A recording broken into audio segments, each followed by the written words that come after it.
Boker Tov, mes amis. Après de fêtes tellement belles, tellement merveilleuses, on arrive, comme on a dit, dans des jours de joie. On a eu 40 jours de Rosh Chodesh Elul jusqu'à Yom Kippourim. La avoda, le travail qu'il fallait faire, c'était un travail de ira, de crainte. Comme on a expliqué, ira Shamayim. On s'est levé tôt le matin, on a fait des slichot, Rosh Hashanah, Aseret Yemei Teshuvah, Yom Kippour, Blai Nara, Yom Kippour, vraiment particulier. Déjà l'année dernière, il était très beau, mais cette année, il était vraiment, en tout cas personnellement, je l'ai ressenti encore plus. Bémet. Et je me dis pourquoi? Moi, ce que j'ai ressenti, c'est que tout le monde priait ensemble. Vraiment. Tout le monde priait ensemble, à part ceux qui étaient fatigués. En tout cas, tout le monde priait ensemble, d'accord? Et c'était vraiment, on ressentait une ardoute, on sentait vraiment une belle... Ouais, même... Non, j'ai pas dit qu'ils priaient pas. J'ai pas dit qu'ils priaient pas, on les a pas ressentis. Mais, en tout cas, ils priaient. D'accord? Mais c'était important. Pas de nom. Et là, on arrive à Sukkot. Le travail, maintenant, c'est plus le même. On était de Ira, et on va monter de niveau. Maintenant, le travail qu'on va devoir faire, c'est Mamash arriver à Ahava, à l'amour, à Ahavat Hashem. On le voit. Là, on a une simcha particulière. Il écrit la brute. La Yehudi Maïta, Ora, Vesimcha, Vesason, Vika. Et elle dit la Gemara dans Masem de Gila, la Yehudi Maïta, Ora, Vesimcha. Simcha, Zochag. Simcha, c'est Chag. À chaque fois qu'on parle de Simcha, c'est Chag. On était dans Maseret Chagiga, quand on parle des Shalosh Rigalim, des trois fêtes. Comment elle s'appelle le Talmud qui parle de ça? Chagiga, Lama, c'est la Chag. Quand on parle de Chag, Mamash, c'est cette période-là. Donc, qui plus que Sukkot pour parler de la Chag, mais Samarta Bechagecha, c'est tous les trois fêtes, mais c'est surtout Ve'adita Ach Sameach. C'est quoi Ach? Alors, il a dit quelque chose de magnifique, puisque voilà, tu l'as dit, ça me donne une idée magnifique. Il a écrit Ve'samarta Bechagecha Ve'adita Ach Sameach. On dit, donc, qu'est-ce qu'on dit là? Ve'samarta, tu te réjouis dans ta fête, Ve'adita, tu seras Ach Sameach. Ach Sameach. D'accord? C'est quoi Ach Sameach? C'est quoi Ach Sameach? C'est quoi Ach Sameach? Le frère joyeux. Écoutez bien. Est-ce que vous vous rappelez du shiur qu'on avait fait? Et d'ailleurs, on l'avait amené, je l'avais envoyé dans le groupe, ce petit passage-là, par rapport à Shemot. Il y a écrit là-bas que lorsqu'Akadosh Baruch Hu s'est dévoilé à Moshe Rabbeinu, Moshe Rabbeinu va dire oui, mais ils ne vont pas me croire, ils ne vont pas m'écouter, machin. Ils vont me dire, et qui c'est Dieu? Comment il s'appelle? C'est qui? Et tu leur diras, et qui est Asher et qui est. Vous vous rappelez ce cours? Et qui est Asher et qui est. Shlachani Alechem. C'est et qui est, donc voilà, Aleph, He, Yud, He, d'accord? C'est un des noms de Dieu. C'est lui qui m'a envoyé. Et on avait expliqué à l'époque, c'est quoi ce nom et qui est? C'est bizarre. Et qui est Asher et qui est. Alors, c'est quelque chose de magnifique. Vous vous rappelez, on avait dit que celui qui est Mitkaven à Eki Asher et qui est, ce nom-là, et après il fait une fila, le Chida, je crois que c'est le Chida qui dit ça, et après il fait une fila, d'accord, il prononce ça, et il dit, et il fait après une fila, Belev Shalem, Belev Taor, Bitshuva Shlema, il est exaucé tout de suite. Vous vous rappelez, je l'avais envoyé dans le groupe, il a fait merde. Alors c'est quoi ce nom Ekié? C'est quoi ce nom Ekié? Le nom Ekié, il dit le Harizal, c'est le nom de Dieu qui contient tous les noms de Dieu.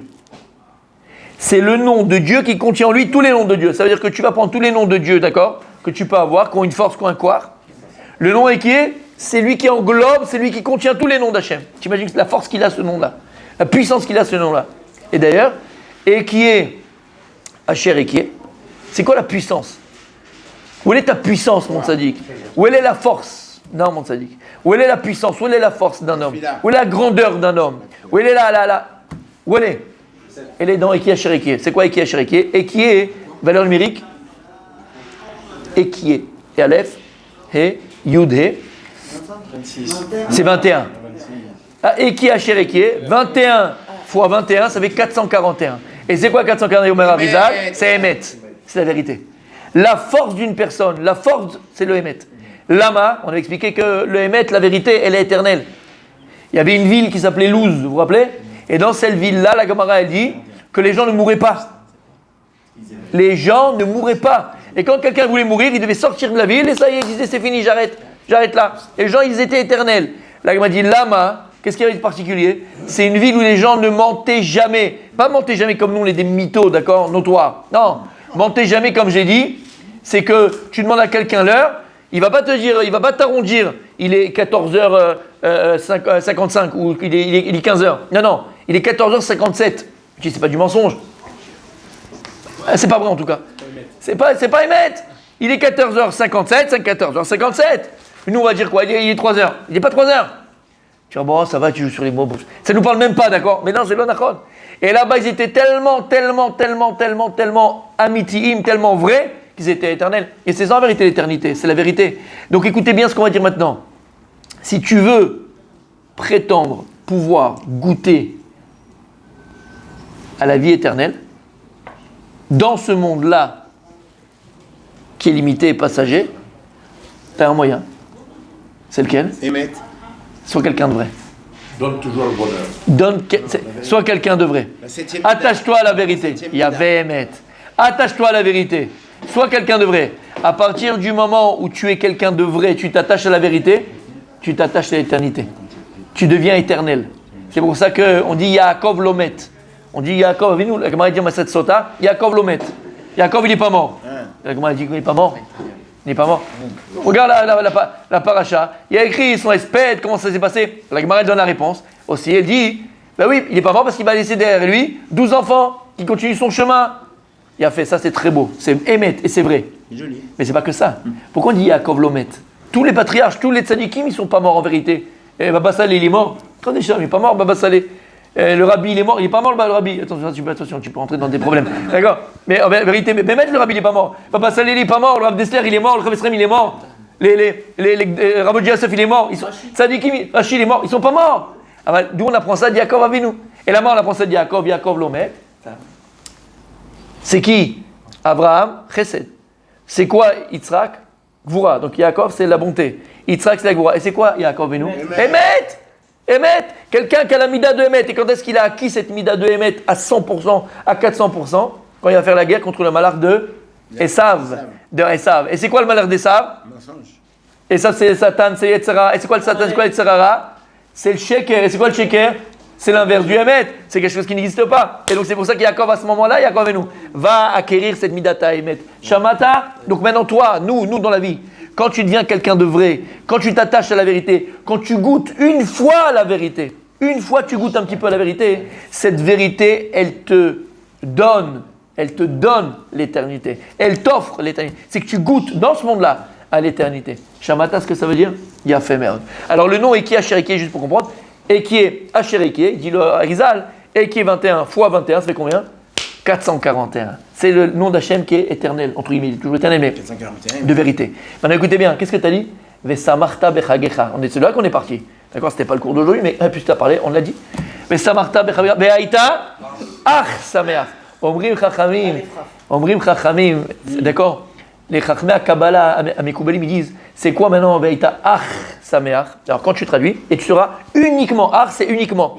Tu seras uniquement joyeux. Ça, c'est la traduction qu'on a appris au GAN. D'accord? Mais attention, élevons le niveau. C'est quoi Baïta Ach Sameach? Et tu vas comprendre pourquoi c'est uniquement. C'est quoi Ach? Ach, c'est Aleph. Chaf. Et c'est quoi Aleph Chaf? 21. Et c'est quoi 21? C'est Eke. Shamata. Baïta Ach Sameach. Le dévoilement du nom de Dieu pendant la Chag, c'est le nom Eke. C'est Velama. Lama, on a expliqué? On sort des 40 jours de Elul, Rosh Hashanah, Kippour, on arrive maintenant, on a 4 jours avant Sukkot, on met la tour. Kadosh Baruch Hu nous a donné un cadeau, pourquoi? Laisse-nous 15 jours pour se préparer, donne-nous un mois. Non, on n'a que 4 jours pour se préparer, on n'a pas le temps de fauter, il dit. Kadosh Baruch Hu nous a même pas laissé le temps de fauter après Kippour. On est dans la Souka, on est avec le Lulav, on est en train d'apprendre les Bataminim, on est dans la préparation de la fête, on achète les tzitzit, on achète de nouveaux costumes, on achète de nouvelles chaussures, on est dans la Gdusha, on est dans le Met. Et c'est quoi le mois de Tishri? On a expliqué. Mois de Nissan, il est Keneged, Avraham Avinu, Chesed, fait de la Emouna. Hachem, qu'est-ce qu'il nous a fait? Un Chesed, nous sortir d'Égypte. Nachon, c'est la Emouna. Shavuot, c'est Yitzhak. C'est la Gvoa, la Torah, Mamash, c'est le crochet la dame. C'est quoi? Aval, on avait dans Tishri. Et le fait de Tishri, c'est Keneged qui, le mois de Tishri? Yaakov. Et c'est qui Yaakov? C'est Emet. Vaïta, Ach Sameach. Parce que la véritable joie qui est procuré à une personne, c'est quand il est dans la vérité, quand il est dans sa vérité, quand tu comprends où il est la vérité, quand tu comprends où il est ton chemin, quand tu comprends ce que tu dois faire, quand tu comprends où est ta place, quand tu comprends tes responsabilités, quand tu prends tes responsabilités, là tu es dans ton émet, là tu es dans ta vérité à toi, alors là tu touches à l'éternité. Et c'est pour ça qu'on dit, donc, Vaïta Ach Sameach, c'est une période, c'est une mamash unique dans l'année, où ce dévoilement aussi du Shem Eké Ach, c'est 21, c'est quoi 21? C'est Eké, où ce dévoilement du Shem Eké là, qui correspond à tous les tous les Shemot. C'est pour ça, mes amis, que qu'on met dans la Souka, Behemet, attention, les Kadesh et ta Souka, elle a une doucha particulière. Il faut embrasser quand tu fais la mezouza, quand tu rentres la Souka, tu embrasses la Souka, les portes de la Souka, quand tu rentres et quand tu sors. Zecher l'année Kavod. Et plus il y aura des livrets Torah, plus il y aura de la joie, plus il y aura des chansons, les voix d'Hachem, les voix d'Achak, plus il y aura du respect dans la Souka, plus, écoutez bien ce que je vais vous dire, Behemet, et c'est pas une blague, c'est pas de moi, vous avez compris maintenant. Baïtar Sameach, si tu fais une vraie simcha, mon Rabbi Michael, dans la Souka, écoute ce que je te dis, c'est pas de moi, donc fais-le. Fais-le, c'est pas de moi, tu peux le faire, et tu peux être tranquille. D'accord? Écoute bien. C'est comme si tu rentrais, c'est l'année Kavod, c'est comme si tu rentrais dans le Bet Kodesh Kodashim, le jour de Kippour. Toutes tes tfilotes, elles sont écoutées dans ta souka à toi. Titpalel, Sham, pour tes enfants, pour ta femme, pour le Mam Israël, prie pour ta parnassa, si tu as besoin de parnassa, c'est pour ça, la santé, c'est pour ça qu'il y a tellement de ces goulottes pas dans le sens d'accord, ces goulottes mamash fortes, des choses fortes qui sont liées à la souka. Par exemple, c'est bien d'être tolé, comment l'itlot? Pendre. Faire pendre et accrocher des fruits à la souka. Le hétrog, aussi un hétrog, on prend un hétrog, on l'accroche lama, comme ça quand une femme enceinte elle va accoucher, elle va croquer dans le hétrog et elle va accoucher tchik-tchak. C'est bien de mettre aussi des boissons, tu mets du whisky, tu mets de la boukha, tu mets dans la souka et après le prendre tout au long de l'année. Lama, makara, ata nichnas, mamash be'anane kavod, tu rentres dans le kodesh bet kodesh kodashim. C'est une fête où il y a plein de ségoulottes, mamash, pas ségoulottes comme j'ai dit dans le sens un peu bébé du terme, dans le sens profond du terme. Lama, faut pas laisser passer ça. Faut pas laisser passer ça. Et plus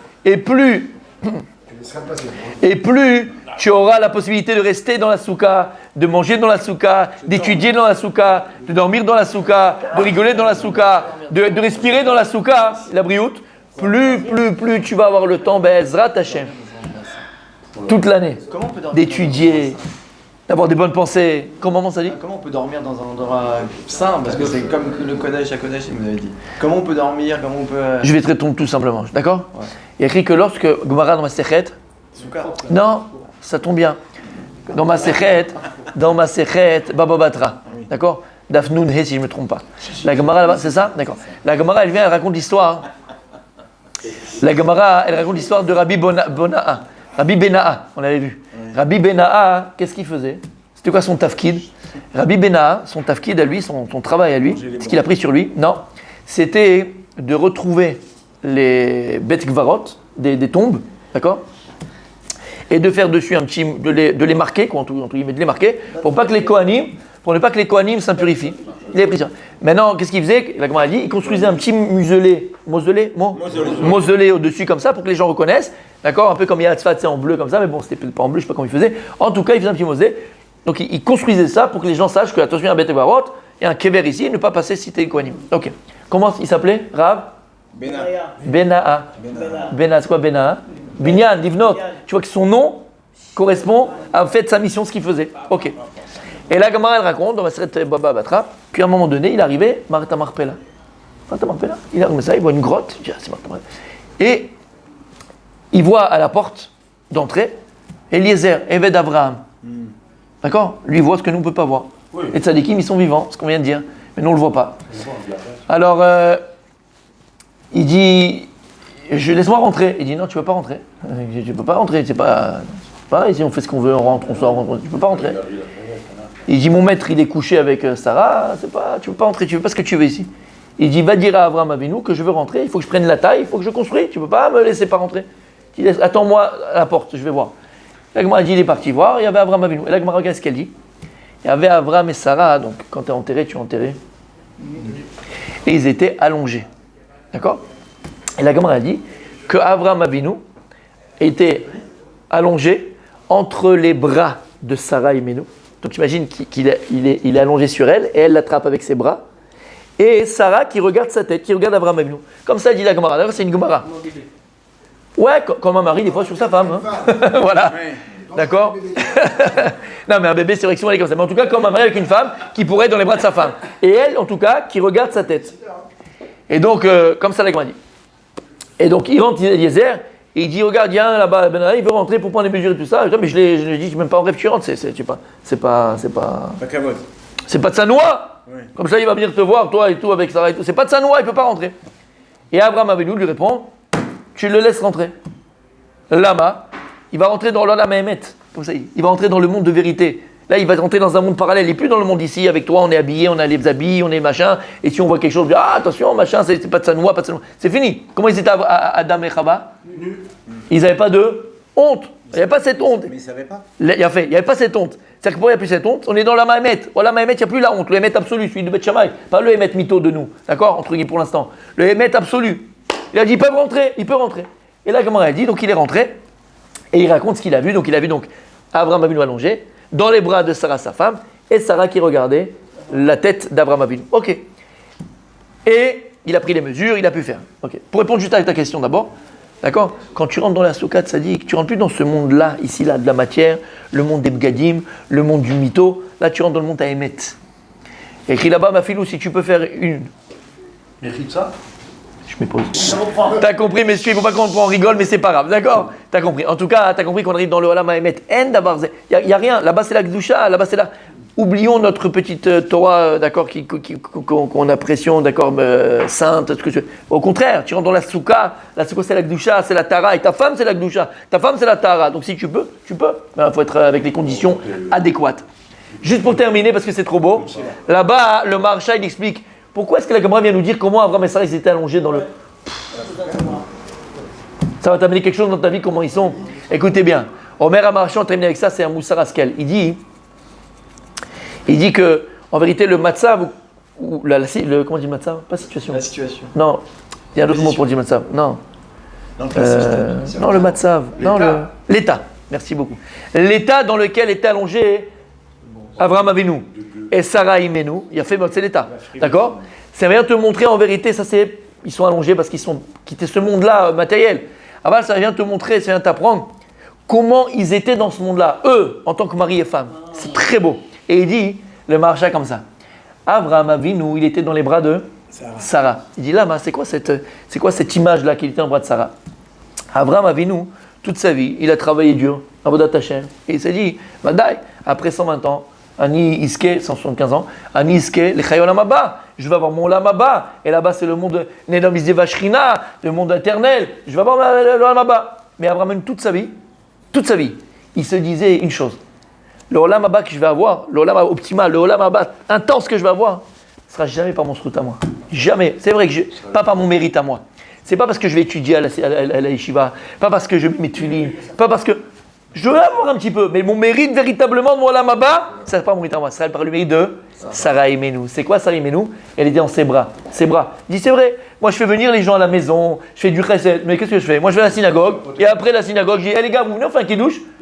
La pauvre, elle est fichala là-bas, elle n'a pas préparé, elle est machin et tout ça. Qui c'est qui prépare? C'est pas lui. C'est facile d'inviter quand c'est pas toi qui prépare. Alors qui c'est qui prépare? C'était Sarah Imenu.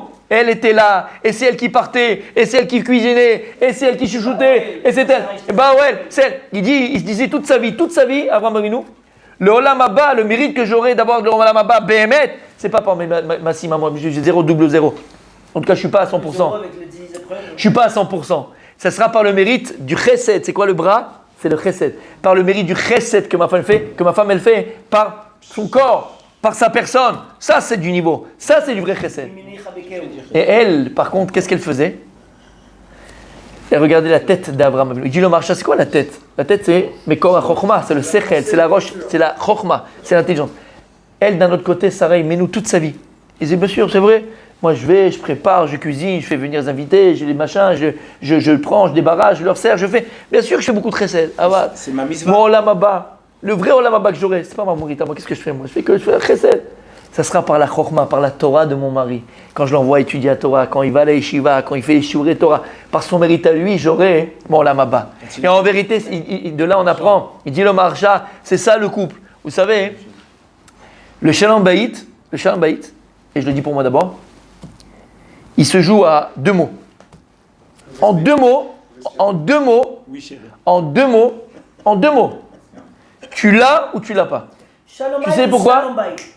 Slalom bait. Mais ça fait partie du slalom bait. En deux mots, pourquoi mon tzaddik? C'est quoi ces deux mots-là? Soit tu as ton shalom bait, soit tu l'as pas. Soit c'est toute ta vie, tu seras comme Abraham Avinu ou comme Sarah Imenu. Et tu diras, c'est grâce à elle, c'est grâce à lui. Ou toute ta vie, malheureusement, tu diras, c'est à cause d'elle ou à cause de lui. Si dans ta vie, tu arrives à toujours dire, c'est grâce à lui ou c'est grâce à elle, tu as le shalom bait d'Abraham et Sarah. Mais si dans ta vie, à chaque fois qu'il t'arrive quelque chose, c'est à cause de lui ou c'est à cause d'elle, jette ton shalom bait. C'est que ça. Et d'ailleurs, dans la Torah, c'est écrit. Qu'est-ce qu'il a dit? Abraham Avinu, Biglalech. Biglalech. Et je me suis enrichi, Biglalech, grâce à toi. Voilà ce qu'il a dit à Abraham Avinu. C'est que ça le shalom bait. Il a pas dit Soit tu vas dire bigalaire. c'est grâce, soit tu vas dire c'est à cause. איזה כנגדו, כלומר, Une bonne journée, mes tzadikim. אנחנו